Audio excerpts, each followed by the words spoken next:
שלום עיסאם, אהלן וסהלן, מה שלומך ידידי?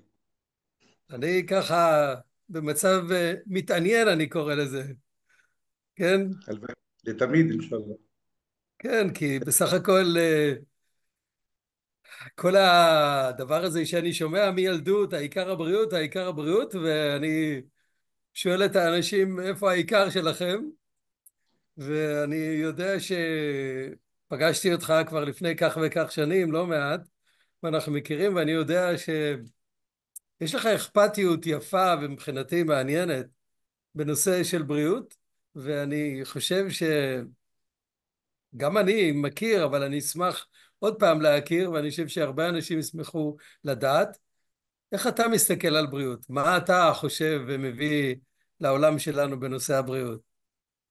קודם כל, תודה על ההזדמנות, אני מאוד מעריך את זה.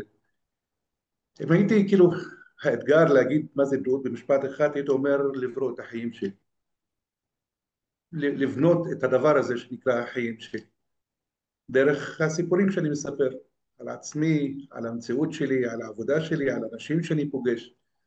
אז אנחנו נולדים בתוך החיים האלה עם איזשהו סיפור מסוים, למי אנחנו, ובין היתר הסיפור הזה בא לידי ביטוי בבריאות שלנו, בגוף שלנו, במציאות שלנו, בסביבה שלנו, ו- ותהליך בריאות שזכיתי לפני 10 שנים להתחיל ככה תהליך משמעותי, גם דרך ההיכרות המצוינת שזכיתי בה איתך, זה בעצם לנסות לחפש את הסיפור האחר. קודם כל להתמקד בסיפור שלי, הסיפור של הבריאות שלי, מה נכון לי, לא מה שנהוג לי, לא מה שהרגל לי, לא מה שהתרגלתי לחשוב, אלא בעצם מה טוב לי, איזה גוף אני מחפש ואיזה מציאות אני מחפש. ואז אחרי תהליך שהוא ככה אפשר לתאר אותו במשפט, אבל הוא תהליך מרתק של למידה, של חשיפה, של לפתוח את הפרספקטיבות, לנסות לחפש את האמת, נקרא לזה, ואז בשלב מסוים לעבור לשלב הבא, והשלב הבא היה עבורי לעבור לסביבה הקרובה, למשפחה שלי. להפיץ את הבשורה נקרא לזה, ואז זה גם תהליך מרתק בפני עצמו של לחבר את הסביבה לאמת הזאת, להארה הזאת נקרא לה. ואז בשלב שלישי שלא מזמן התחלתי אותו, אמרתי אני רוצה לקחת את מה שלמדתי בנושא בריאות והבראה, להביא אותו לעולם, דרך מיזם מיוחד שעשיתי בנצרת, שהוא גם סביב סיפורים, שבא ואמר אוקיי, אז למדתי, הפכתי להיות מקצוען, כמובן יש הרבה מה ללמוד, אבל התמקצעתי בלהבין את הסיפורים האלה שאנחנו מספרים לנו על החיים, אז בוא נעשה מזה מיזם.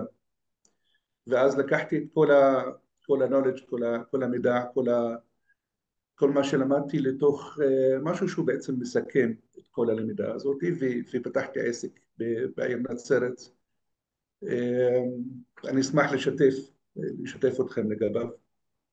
הוא אמנם לא פרופר תחת כותרת בריאות, אבל הוא בעצם ממחיש איך תהליך של בריאות שבן אדם עובר, יכול גם להשפיע על אספקט שהוא לאו דווקא תחת הכותרת של בריאות. בעצם לפני 4 שנים באתי לעיר נצרת ורציתי לבטא את את הפן המקצועי שלי, גם מתוך הפאשן שיש לי לעולם העסקים.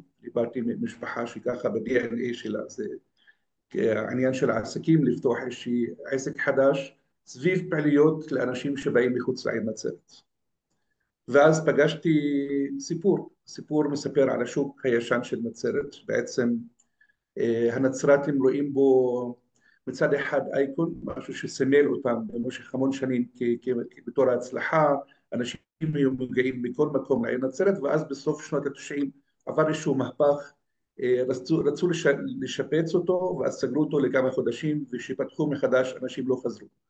ואז הפך להיות מקום יפהפה עם חנויות סגורות. וזה הסיפור שפגשתי, שבעצם רציתי לפתוח את העסק הזה, את המיזם הזה. ואז מתוך היכולת הזו לחפש את הסיפור האחר, מצאתי סיפור אחר. הסיפור האחר אומר, בוא נסתכל על היופי של מה שבעבר, ולנסות להנגיש אותו להיום, דרך סיפורים. התחלתי בהתחלה כדי להבין מה תחומי העניין של אנשים, הקדשתי מעין מודל שקראו לו באנגלית טיילור מייד. אנשים הגיעו ואז הקשבתי להם ובניתי להם חוויות, כל אחד מה שהוא אהב, ולאט לאט התחלתי להבין מה קהל יעד, מה אנשים אוהבים. ועל בסיס הידע הזה התחלתי לבנות סיפורים. כל פעם סיפור אחר, כל פעם הסיפור ממוקד לקהל יעד מסוים, ולשמחתי אנשים התחילו גם להגיב על זה בהתאם. אנשים התחילו להתחבר לסיפורים האלה, במיוחד בתקופה המאתגרת הזו שאנחנו עוברים עכשיו, שהסיפורים שאנחנו רגילים לראות בטלוויזיה, בחדשות, באינטראקציות עם הסביבה, הם סיפורים של כאב, של קושי, של מלחמות, ו... והרגשת הבלית ברירה הזאת של המציאות המורכבת שאנחנו נמצאים בה. הסיפורים שאני התחלתי להביא הביאו איזושהי מציאות אחרת, לא הייתי אומר לברוח מהמציאות הקיימת, אלא בעצם להחליף אותה לכמה שעות לאיזושהי חוויה בתוך העיר העתיקה. אני אמחיש, כאילו בתור דוגמה, לאחרונה עשיתי חוויה